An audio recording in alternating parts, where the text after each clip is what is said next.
Hari ini tanggal 12 Juli 2024, saya Komarudin Rahmat bersama asisten saya, Saudara Yadi Supriyadi, berangkat menuju lokasi camping 5247 Overland di Rengganis, Ciwidey, Kabupaten Bandung. Saya datang jam 1 siang, bertepatan dengan sahabat-sahabat saya sedang makan siang, dan saya pun bergabung bersama makan siang. Itu belakang lagi dibawain mobil barangnya. Tahu juga kemarin ya? Beda lah ya. Beda. Belum ada lawan. Nggak ada lawan pada gimana? Itu antriannya. Panjang. Jalan Gempol. Jalan Gempol. 4 tahun Gempol. Kalau barang itu belum dirasa di sini, nggak percaya kita. Iya. Bang cocok bang. Bang saya nggak cocok. Dia enak makan situ. Ada bukti SBY pernah di situ loh. Iya. Jadi kalau lihat cara kerjanya, itu orang yang ya. Cara pengaturan loket, Betul. cara kerja. Dan sudah membedakan antara yang pulang dengan makan itu. Langsung dikasih kue. Nah, Langsung mobil ini langsung. Wah. Oh, udah manajemen restoran. Modern ya. modern itu. Padahal orang kampung aja. Tapi karena anaknya orang itu tuh orang paling Loh. enak banget. tapi isinya tahu juga kan? Iya betul. Itu baiknya itu. Kalau Hamanto ini kan udah dibilangin saya malam di kulkas. Kunci hidup itu adalah Kenapa Pak banyak eyang, banyak opung. Banyak opung. Saya dengar Ini makanan siapa? manajemen Ada andung. restoran terbaik sekarang itu pagi sore.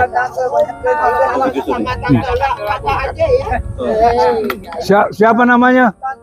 Ya, udah tidak repot. Apa namanya? Fahira. Kan pola bisnis Minang. Ya. Dia nggak gunakan pola bisnis Minang. Oh, Sederhana gunakan pola bisnis Minang. Bagi keuntungan.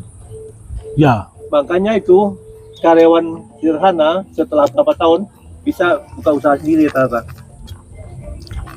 Berhenti buka usaha sendiri. Artinya restoran lagi. Beneran.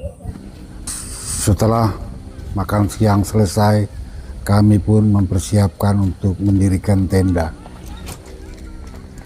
Karena hari telah mulai menjelang sore.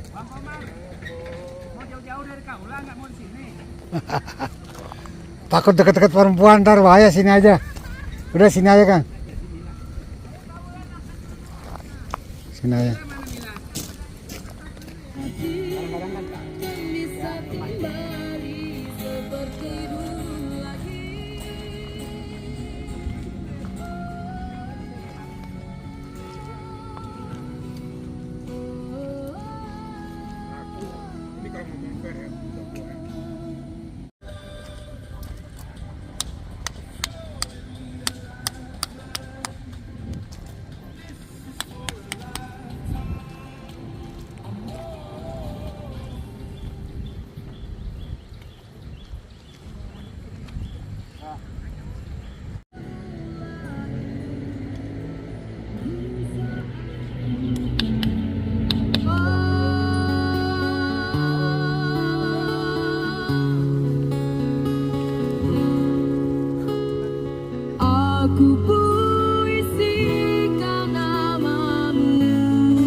Di malam pertama kami menyelenggarakan barbeque.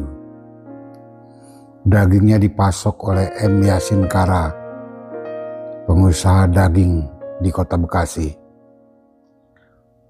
Rasanya lezat sekali, sangat istimewa, tapi karena saya mantan stroke, saya hanya sedikit saja menikmati rasa camping.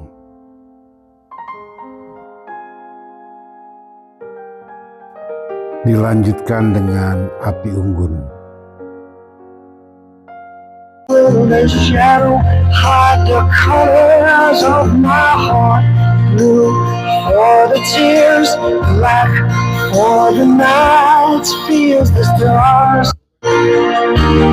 I don't wanna talk about it, how you broke my heart. But if I stay here just a little bit longer, if I stay here, won't you listen to my heart? Oh, my heart.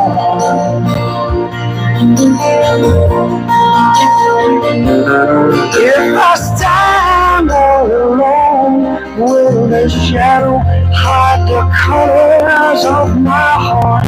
Blue for the tears, black for the night feels the stars.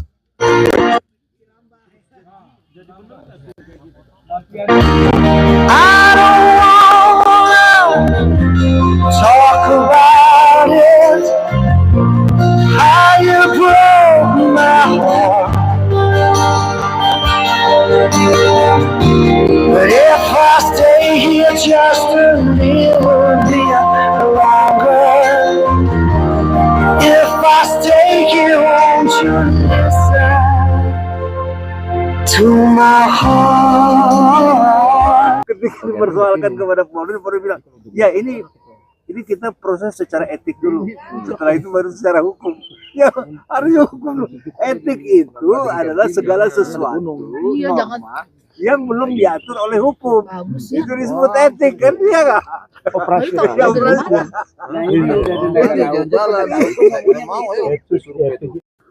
Malam ini sangat dingin sekali. Suhu mencapai 7 derajat. Kami pun hanya sampai jam 10 malam, kemudian tidur.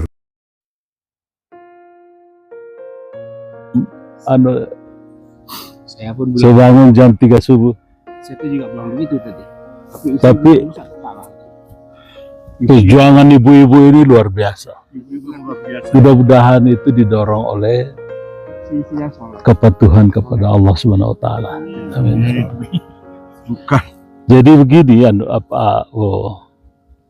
di dalam Al-Qur'an itu manusia ini diciptakan dari tanah, saripati tanah. Kemudian diajarkan ilmu oleh Allah Subhanahu wa taala. Dan ketika iblis disuruh untuk sujud, kita tidak tahu persis kayak gimana sujudnya ya. Tetap disuruh sujud, iblis itu membantah. Iblis itu membantah 2 hal sekaligus, yaitu membantah karena kesombongan, dan yang kedua adalah membantah ilmu yang diberikan oleh Allah kepada manusia. Di manusia ini memang dilengkapi, tapi karena dengan ilmu ini Allah mengatakan keributan itu mulai ketika ilmunya itu melenceng dari dalam kehidupan. Misalnya begini, di dalam tubuh manusia itu, dalam otak pikiran manusia itu ditanamkan satu spot ketuhanan, spot di mana dia adalah hamba. Jadi manusia itu tidak mungkin tidak hamba. Itu kunci pertamanya. Jadi kalau dia tidak menghamba kepada Tuhan, atau dia menghamba kepada yang lain. Ini yang ajaran NDP kita kan, dasar-dasar kepercayaan. Itu sangat penting. Nah ini kan kita ingat-ingat lagi supaya kembali lagi bahwa berhati-hati dalam kehidupan ini, sebab jika engkau tidak menghamba kepada Allah, maka engkau akan menghamba kepada yang lain. Mungkin menghamba kepada, itu tadi, dorong oleh rasa takut, lalu menghamba kepada manusia, menghamba kepada kepentingan, menghamba kepada pencahariannya, menghamba kepada kehidupannya, menghamba semuanya. Bahkan Allah itu mengingatkan suatu hal yang sangat dekat kepada diri kita. Wahai manusia, kamu itu mendapatkan anak dan harta, dua-duanya itu adalah cobaan yang sangat dekat pada diri. Gitu. Nah, maka mari kita mengembalikan kekuatan ketauhidan kita dan mensiarkannya lebih luas lagi kepada adanya orang-orang yang bahkan para kiai yang kemudian tidak mendukung perjuangan pembebasan Palestina, itu adalah orang yang takut kepada yang lain. Pastilah sumbernya dari situ. Maka kita berharap bahwa ya penghambaan kepada yang lain. Maka mari kita tegakkan, karena itulah jalan keselamatan, jalan ilmu. Tidak ada ilmu bagi mereka yang menghamba kepada yang lain. Kalau ada ilmunya, mereka ilmu kesesatan. Artinya ilmu nantinya akan dimanfaatkan untuk kesesatan. Misalnya, dia ilmu itu kan kayak pisau, bisa digunakan untuk apa saja, bisa dimanfaatkan saja. Nah, bagi mereka yang beriman kepada Allah Subhanahu wa taala, maka mereka akan memanfaatkan ilmunya. Saya kira itu kurang dari 7 menit, tapi insya Allah mudah-mudahan ada manfaatnya, dan mungkin bisa kita diskusikan. Kamu diskusi, kalau mau ngopi ya bagus juga sih sebenarnya.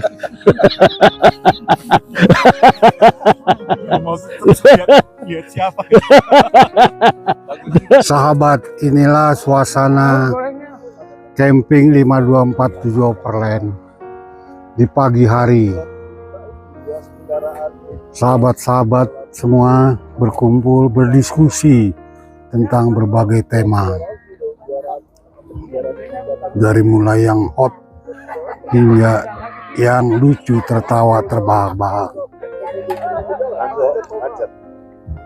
Kata Setioso depan rumah udah macet.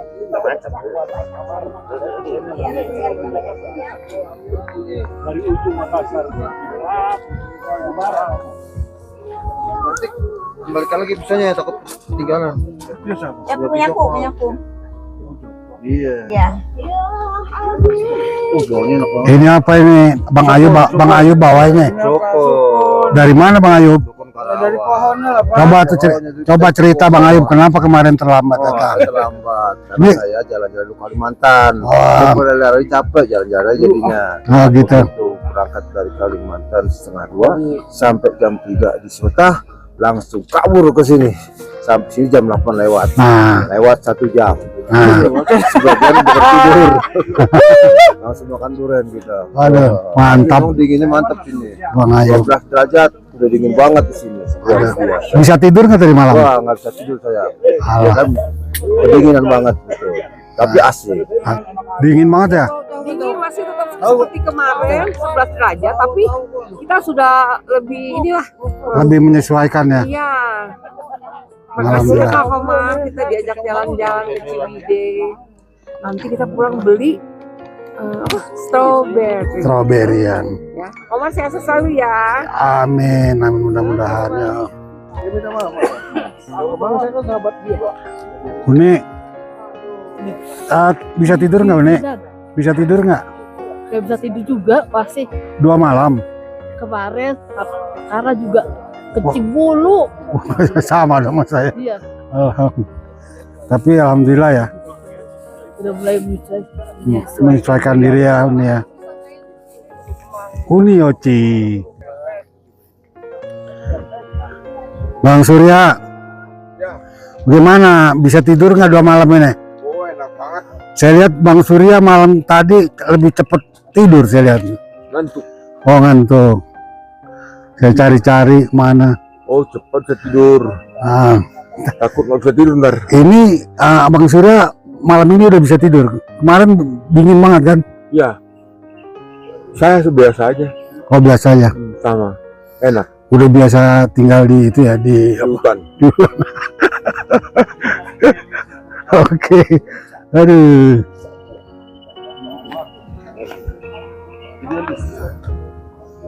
Dia tegakkan demokrasi. Kalau ide itu di ini kan kekuatan partai yang sangat cerdas waktu itu kita yang itu kan hancur karena pragmatisnya para elit. Jadi kemajuan itu. Malam nih, Bang, bagaimana tentang dingin ini? Gimana? Coba. Selama karakternya tidak. Mencekam. Pertanyaannya kurang cerdas. 11-12 derajat itu suhu yang agak susah dikendalikan secara seketika bagi bagi kita. Saya sudah menggunakan pakaian 4 lapis, masih saja dingin. Dan ya kalau bicara nikmatnya tetap nikmat. Betapa gua kecewanya. Memang ini kalau mau datang siapkan pakaian-pakaian Saya keluar thermal dari yang pegawai negeri karena ini yang memungkinkan kita kan saya punya pilihan tidur yang di partai enak. atau di lembaga negeri. Benar. Tendanya juga harus pas. Padahal Tendanya terlampau apa namanya, tidak memperhatikan aspek suhu. sudah Ya, kita bergaji akan saya tersiksa sebagai di pegawai dalam. negeri keluar. Ini yang paling dingin kita kayak camping Ini ya. yang paling yang perlu kita lakukan. Kita merasa yakin Karena kalaupun karena terjadi Rompan dingin waktu itu misalnya banyak di tokoh-tokoh pintar, Cidahu, orang hebat apa semua. namanya, Itu apa? masih tetap Ada terkendali. umat semua itu. Paling di angka-angka 19. Kalau kita berapa derajat tadi kemarin? Ini 11. Tahu nggak? Bahkan kadang-kadang di sini itu sampai 7 derajat. 7 derajat kemarin ya. Karena ketika dia berpuasa dia mendapat limpahan materi. Hampir mirip winter di Australia. Oh iya. Oh iya. Iya ya. Ah, luar biasa ya. Sudah saya kayak winter biasa. Nginep Kalau suhu yang enak itu sebenarnya ya di angka 17 derajat Celcius. Iya. Kalau sudah itu sudah terkendali. Dan kalau sudah di bawah itu memang kita harus siapkan pakaian-pakaian khusus. gedenya. Apa enak? Oke, siap. Oke. Kenapa? Ini Pak. Kita bertempur di Aceh di sini. Nah, melihat itu.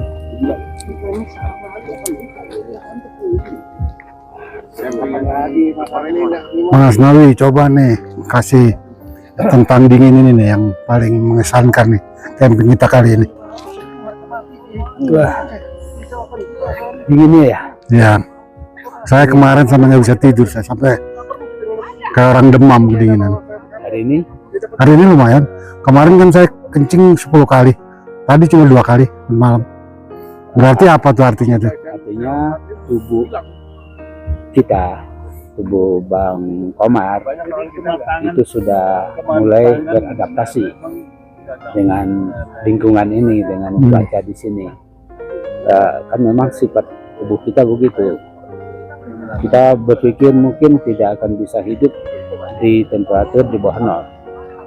Nah, kenyataan anak-anak kita, saudara-saudara kita yang tinggal di luar negeri atau anak-anak kita yang pergi sekolah ke luar negeri, temperatur di bawah nol mereka bisa pergi sekolah, bisa pergi ke kampus. Saya suatu saat pernah menelpon anak saya yang sedang kuliah di Standar Natia, katanya ini ada di mana, ini mau berangkat ke kampus, lagi nunggu bus, temperatur berapa, -7 bisa. -7 ya. Nah sekarang kita tadi pagi saya lihat 11 derajat Celcius ya. Lebih bagus dari kemarin. sama persis. Sama, tapi kita sudah bisa lebih nyaman, bisa tidurnya juga lebih enak. Itu yang namanya adaptasi tubuh manusia terhadap lingkungan. yakin lagi ceritanya Tigor. Nah kita sekarang Dia makan di suhu tadi saya ukur 11 ya, mungkin sekarang 12 ya, 11-12 lah. Alhamdulillah. Di ketinggian saya lihat di ini ketinggian daerah Rengganis Patengan ini 1.240 meter di atas permukaan laut. Dapat cuaca seperti ini ya, senang juga kan Bang ya, walaupun bibir juga agak Iya. sedikit ya. Sensasinya termasuk luar biasa nih. Tidak kalah dengan hujan ya. Ya, kita merasakan beberapa tipe Yang namanya tempat camping nasib dari yang angin kencang, hujan lebat. Nah hari ini dari kemarin kita dengan cuaca yang dingin, alhamdulillah kita bisa mengikutinya. Gitu terus.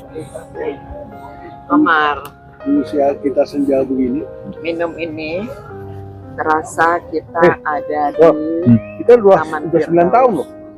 9 tahun ya. 2019. yang belum pernah 2015. ikut camping. Ya, Sekarang 2024. ya, saya orang yang paling tadinya takut terhadap nanti ada itulah, nanti beginilah, nanti begini. Pokoknya lebih banyak negatifnya kalau pergi begini daripada positif. Ternyata setelah kita jalani, Masya Allah kembali. Yang pertama, kita mencuci paru-paru kita dengan oksigen yang murni yang diproduksi oleh daun. Memang ternyata bahwa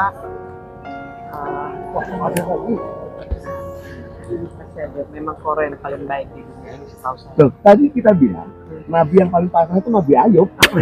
Au! Kan si Kentot. Nggak dibuka. Nggak berdua. Siapa lagi yang mau bagi dama? Belum selesai Kak.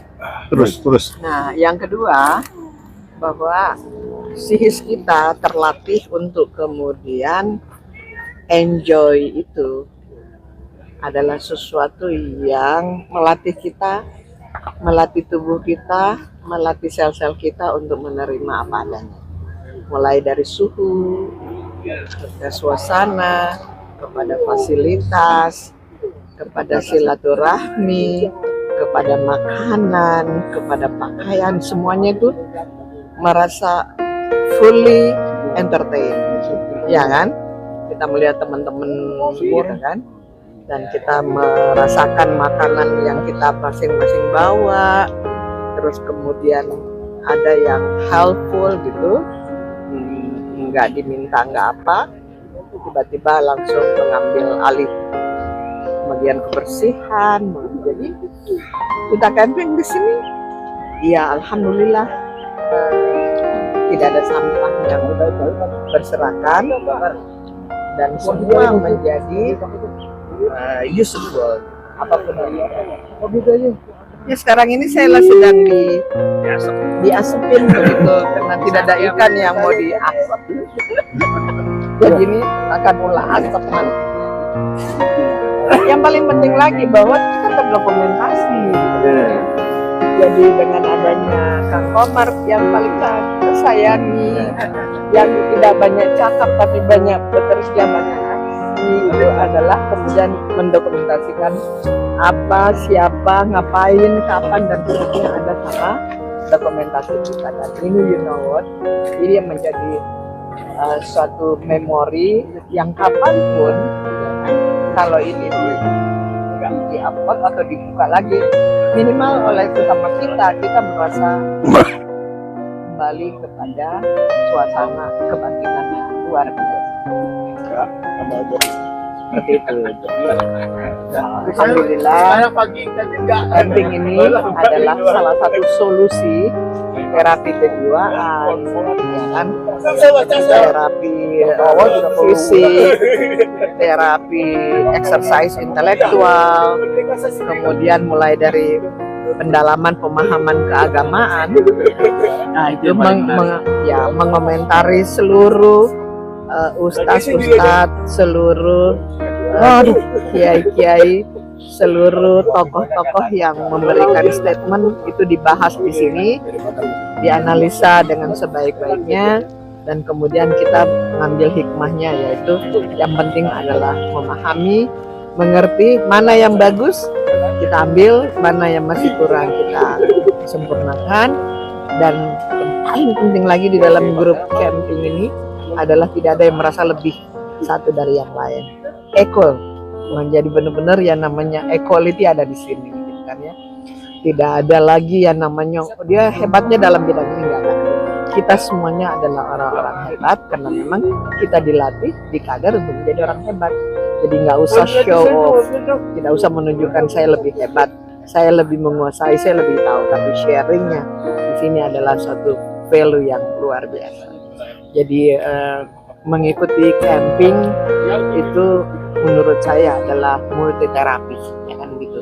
Terapi jiwa, terapi fisik, terapi yang namanya bagaimana kita menjadi orang yang bermanfaat untuk orang lain di sini. Kan gitu. Bayangin ini secara pribadi aja. Saya nggak bayangin seumur hidup saya nggak pernah itu tidur di atas batu kan. Dan melihat pohon pinus berdaun damar. Batu kerikil pula kan gitu kan. Ya Allah, bisa dibayangin gitu. Itu ini asap. Tapi ya udah, alhamdulillah semua terpecahkan. Jam 9 malam ada yang bantu, ada kasur bilangnya. Terus kemudian spray, ada nyumbang spray dan seterusnya seperti itu. Artinya gini, apa yang kau mau, apa yang kau cari, semua ada di sini dan terfasilitasi dan tidak berlebihan. ada di sini. Tidak berlebihan, tapi sesuai dengan apa yang kita punya. Inilah istimewanya camping.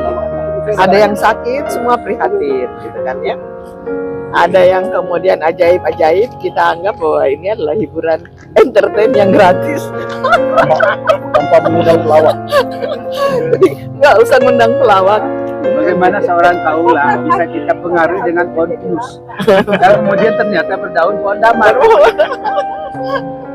Tapi yang paling hebat di antara kita ini adalah bagaimana kita mempengaruhi yang tadinya tidak menjadi oke, gitu kan ya. Ya saya mengambil contoh diri saya lagi. Udah kebayang tuh dari Asnawi ini, Nyamdian Kerok nih. Nanti kaulah di sana kita berkemah di bawah pohon pinus begitu kan. Oh iya, pokoknya Sumbernya dari Jakarta punya mau yang west style nanti yang jongkok, mau yang duduk, air, pokoknya hebat sekali. Bayang. Ya, katanya saya datang, nah mana pohon pinusnya, ini kok gak ada pinus. Mulai dari SMP, SMA sampai setua ini kita tahu pohon pinus ya pohon pinus gitu kan, ini kok berubah. Ternyata itu adalah salah satu strategi marketing. Dan dirubah dalam satu hari pohon pinus berubah menjadi pohon damar. Dan kemudian alasannya sangat ilmiah gitu. Kalau pohon pinus itu ternyata itu daunnya itu jatuh menjadi sampah dan tajam gitu kan. Sedangkan ternyata ada juga nikmatnya pohon pinus itu keindahannya sendiri. Ya, tapi di sini luar biasa menurut saya. Yang bagusnya juga kita di sini berbaur dengan masyarakat, ya kan. Ada yang dari keluarga, ada yang dari grup, ada yang dari komunitas begitu kan. Mereka datang di sini dan melihat apa ini, kelompok apa, kok nggak ada anak mudanya gitu kan ya, semua kakek-kakek, oma-oma gitu, malah ingin bergabung dengan kita. Terus ya udah, dalam hati aja kita cuma bilang ya udah, kita juga suka sih mendengar yang namanya perkembangan Islam yang dicontohkan dengan adanya mualaf yang kemudian hari demi hari di beberapa negara juga yang kita dengarkan bahwa ternyata revolusi Islam muncul dengan gaya modernisasi seperti itu, dan itu antara lain juga yang kita bincangkan. Jadi please teman-teman bergabung dengan wahai para alumni HMI dimanapun berada, nggak usah harus gabung dengan kita setiap saat, ya gabung sekali. Sudah itu lihat, oh seperti ini modelnya, seperti ini caranya, seperti ini gayanya, seperti ini apa yang ada, maka bikinlah semuanya, mulai dari Aceh sampai di Taman, silakan bikin di tempat masing-masing. Oh ya, terima kasih juga dari kelompok Yakuza, ya kan, itu terinformasi dengan keberadaan kita, bahkan ada dari salah satu kelompok Yakuza mengajak kita untuk camping di Garut katanya gitu. Jadi sekali-sekali katanya 5247 overland ini ke daerah-daerah, jadi sambil kita rekreasi, kita camping, kita mengunjungi sahabat, kita mengunjungi senior yang ada di tempat seperti itu. Jadi ya bagus juga kalau misalnya ketemu dengan alumni yang ada di sana, ya kan, kemudian kita bersilaturahmi dan seterusnya, merawat silaturahmi, saya kira itu semua yang sangat baik. Jadi adik-adik, kakak-kakak, abang-abang, dan seluruh kita semuanya gitu kan ya, nikmati anugerah Allah, nikmati rahmat Allah, nikmati waktu usia yang masih ada ini, isi dengan hal-hal yang positif, isilah dengan kegiatan-kegiatan yang menyehatkan jasmani kita, rohani kita, dan psikis kita. Apalagi dengan kondisi bangsa kita seperti ini saat ini, jangan emosi, kan gitu kan, perkuat moralitas, perbaiki akhlak karimah, dan kemudian bersama-sama kita bersatu melihat kondisi bangsa ini dalam perspektif bagaimana kalau Islam yang memimpin, bagaimana kalau Islam berkolaborasi dengan agama-agama yang lain, bagaimana Islam itu mengajarkan rahmatan lil alamin secara kafah. Jadi kita tidak fanatik, kita tidak fundamentalis, kita juga tidak radikalis gitu. Kita tidak suka terhadap anasir-anasir dan unsur-unsur yang memecah belah bangsa. Kita juga tidak suka dan kita tidak mau membiarkan orang-orang juga yang kemudian tidak peduli terhadap masalah keumatan, dan kemudian kita sangat bersahabat dengan orang-orang yang peduli tentang kebangsaan rakyat, dan semua ini bertujuan untuk tingkatkan ekonomi kerakyatan kita melalui bidang usaha masing-masing, karena di sini banyak pengusaha kan gitu kan. Saya kira memang HMI menurut kita di kelompok Buperta Cibubur ini adalah alumni HMI itu harus kaya, harus pinter, harus makmur, dan harus bisa bermanfaat untuk bangsa dan negara. Harus kaya, harus pinter, dan harus bermanfaat untuk kepentingan umat, bangsa, dan negara. Saya kira itu, sekali lagi ini semuanya karena Kang Adindaku tersayang, Komarudin Rahmat, yang punya hobi sekaligus punya skill yang spesifik untuk menyebarluaskan apa menurut pandangan dan pendapat teman-teman yang lain. Kita share, kita tahu kita berada pada posisi yang sederhana, tidak istimewa, dan tidak juga ahli begitu kan, tetapi menghimpun pendapat-pendapat satu dengan yang lain, kemudian kita simpulkan, dan itu menjadi pegangan minimal di lingkungan kita bersama. Jadi Komarudin Rahmat, thank you, luar biasa. Mungkin sekecil atau ibarat seperti buih di atas permukaan ombak, tetapi apabila buih ini diamati, maka ternyata dia adalah puncak dari semua pergerakan geliat, dan juga tentunya buih itu adalah manifestasi dari apa sebetulnya yang terkandung di dalam lautan samudera yang luas itu. Jadilah kita buih yang kemudian memberi minimal manfaat membuat orang menjadi luar biasa. Keberadaan kita harus menjadi orang Ada jengkolnya. dirindukan gitu kan. Keberadaan kita untuk kemudian kapan lagi nih 5247 hadir mengekspresikan aktivitas keseharian. Saya kira itu 5247 adalah tanggal 5 bulan 2 tahun 47 adalah kelahiran HMI, dan dari sana akar kita, dan kemudian overland karena kita memang ya jangan hanya stay di tempatmu, jangan menjadi jago kandang, tetapi keluar, lakukan ekspansi sebagaimana Allah sudah menyatakan rahmatan lil alamin.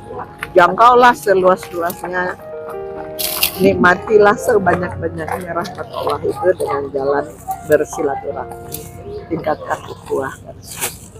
Saya kira itu Kang Komar, ya spontanitas aja nih, tapi mudah-mudahan insya Allah, saya tahu Kang Komar ini selalu nanti akan mengupload ya dalam lingkungan apapun. Sekali lagi mohon maaf lahir batin, kami bukan orang-orang istimewa, kami bukan orang-orang yang super, tapi kami adalah orang-orang yang insya Allah akan menjadi gula, akan menjadi garam, dan akan menjadi penyegar apapun yang Anda hadapi. Makasih. Billahi taufiq wal hidayah. Wassalamualaikum warahmatullahi wabarakatuh. Waalaikumsalam warahmatullahi wabarakatuh. Wah, nasi goreng nih.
Pada saat itu ku tahu kamu harus sebelah.